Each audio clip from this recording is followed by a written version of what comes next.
Poznáš meno Štefan Banič? Muž, ktorý vynaliezol padák, slovenský emigrant v Amerike, robotník a zrazu bum, vynálezca.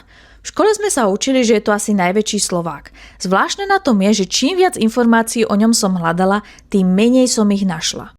Na internete existuje len jeden dookola kopírovaný text o ňom a len jedna jeho nepekná fotka. Ako by tu niečo nesedelo. Poďte so mňou preskúmať túto rabbit hole o tom, že možno nie všetko, čo sa učíme ako fakt, je naozaj celé pravda.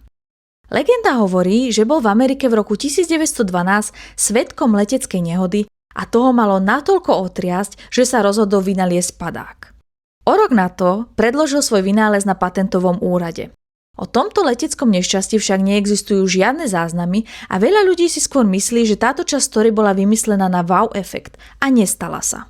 V roku 1914 mu bol patent naozaj udelený a vo svojich záznamoch Štefan Banič spomína na to, že si ho odprezentoval sám so skokom z 15. poschodia budovy v Washingtone.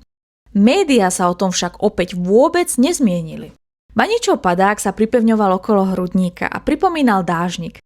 Sranda je, že dnes by sme to skôr nazvali výstroj na base jumping ako padák ako taký. Americká armáda ho za symbolickú sumu odkúpila, no nikdy ho nepoužili. Momentálne si odborníci kladú otázky, či bol jeho vynález naozaj letu schopný. Konštrukcia mala totižto závažný problém so stabilitou letu a bola nepraktická. To znamená, že mu padák nepriniesol ani slávu, ani bohatstvo a naďalej žil v chudobe.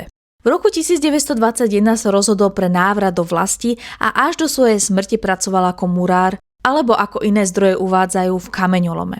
Každopádne s letectvom nechcel mať nič spoločné.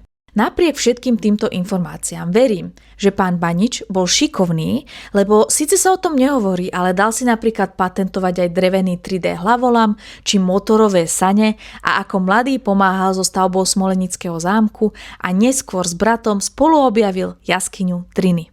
No vidíte, nemusíme ísť ani do Ameriky, aj Slovensko má toľko zaujímavých vlastných príbehov a ja verím, že časom si ich spolu odhalíme a že budete pri tom.